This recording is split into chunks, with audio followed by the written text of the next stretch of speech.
how's it been just getting acclimated in the program with the coaching staff and the players and everything? Man, it's been a blessing. It's been fun.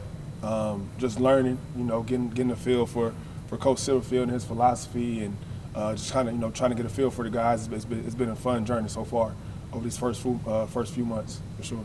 So In just a short amount of time, you've been tasked with rebuilding a receiver's room that lost so much to the portal. How tough has that process been?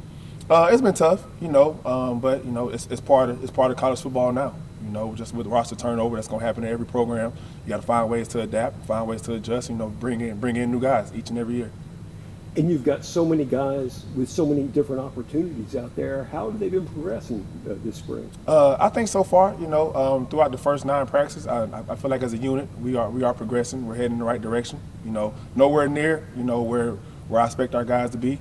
But we're definitely heading in the right direction. The guys they're locked in, they're focused, they're dedicated, they're focused on getting better every single day. So when you're looking at the ranges of ability of your receiver, you want some guys with some speed. You also want some receivers with some physicality. Do you feel like you have that mixture in this locker room? Yeah, for sure, man. We got a great mix in this room. Just with adding those few pieces that we added in the portal, and just with the guys that we got returning. From Joe, who's a take the top off type of guy who can stretch the defense for sure. And you got Rock, more of a physical, receiver, and then just the little pieces that we added with Bussy and Demir and then Dub as well. So we got a lot of pieces, that we got to do a good job of putting together. Is anybody standing out in the few spring practices that you've had? There's a few guys, standing out. Just as far as just being consistent. That's the main thing that I'm really preaching right now is being consistent every single day. It's tough to come in every day and just reset and reload, and but the main focus has been being consistent every single day, being that consistent guy who can be dependable, each and every snap.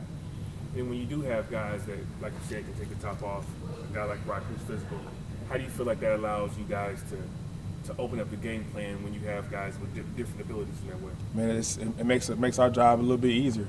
We can, and the calling plays becomes a little bit easier when you got multiple guys that do multiple things. You do a good job of putting defense in binds, and and as coaches, our job is get the ball to the playmakers. But just having guys that do different things, man, makes our job a lot easier. And we're excited, so those guys to showcase their skills. And how has it been implementing this receiver group with Ramsey's offense and kind of the way he thinks as an offensive coordinator? Man, it's been good. It's been good so far. Particularly with the guys who are returning. With Ramsey being here last year, I think the main thing, those guys are just trying to get a feel for me. Just how I coach, my philosophy, just how I am as a person. So it's been good so far. But those guys are locked in. But we got to continue to improve, continue to focus on being consistent every single day, and that's going to be the challenge. My other question for me is, when you're going through this process of coming here, what was it about this program that made you feel like this was the right spot for you to land? Well, first off, I didn't have a job. So I was at UAB, and we didn't get retained, So Coach Silverfield reached out to me, man, and just things just worked out, and just having a history here in Memphis, obviously playing in the Cotton Bowl a few years ago, it was an easy decision for me, to make, because I was in search of a job, it just worked out in perfect timing, and it's truly a blessing that I'm here right now.